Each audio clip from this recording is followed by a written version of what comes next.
एगो गरीब के सता के ओकर मजबूरी के फायदा उठावली मर्दानगी ना है।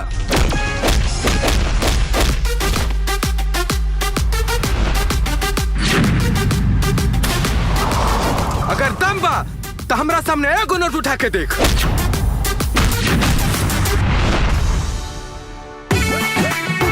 ऐसा हमरा में का बा कि तू हमरा पीछे ही पड़ गेल बाड़ा।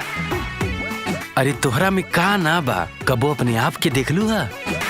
पहले नजर में दिखते तुमसे प्यार हो गए, हो सवरिया लाभ बेसुमार हो गए। कितने बेर हम कहनी कि हमके ब्याह नहीं करे के, लेकिन ये बुढ़ऊ तो हमरा पीछे ही पड़ गई बा। ता झुमका जान मारे गोरी तोहरा कान के, दिल ले जाओ हनिया में बांध के।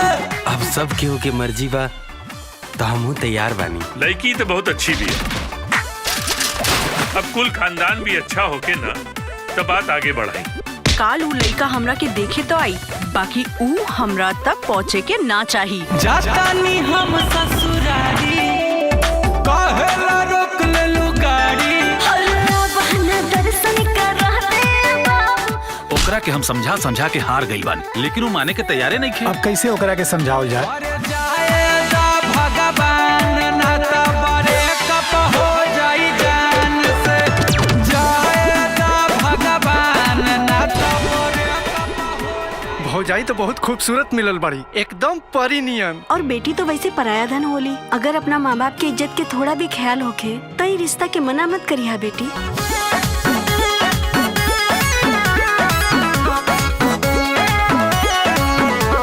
एहो जान परेशान मन खो जाता माजा, आवा तू दे दा जवानी।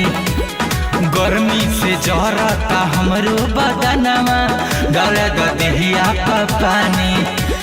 तुरंत सगाई तुरंत ब्याह, मन तो करता ना कि ये सब छोड़ के कहीं भाग जाए। डरून के बातें ना होतेगा ए राजा जी, तोहरा के कुछ ना मिलेगा ए सैया जी। रवाई का करता नहीं, हमरा और पत्नी उतनी ना है। अरे ऐसा खाना तो हमनी के जानवरों सोंग के छोड़ देला। तनी तू समझाओ इनका के। हम तारा से पहले ही कहले रहनी ना कि हमरा के खाना पीना बनावे ना आवेला, फिर का जरूरत रहला हमरा से जबरदस्ती खीर बनवावे के। घर की इज्जत जब घर के बाहर निकल के जुबान लड़ावे लगे, समझ लो घर के बर्बादी निश्चित। मुख्तार नाम है हमार मुख्तार, बचपन से आज तक जौन चीज चाहनी हो के हम पौनी है। मुख्तार, हमरा खानदान में बाप के इज्जत भगवान के रूप में होला, अते हमरा भगवान के हाथ लगाइले बाड़े। जे चेहरा मोहरा से नीमन होखेला नु, वो ऐसे ही नागिन होखेला। जवन घर में हमरा पति के बेइज्जती होत होके, वो घर में हम कैसे रह सकत बानी? जब तक हम जिंदा बानी तब तक नहीं घर का बंटवारा होई, न कोई घर से अलग रही। हम कहले रहली का कि हमरा से आके ब्याह करी।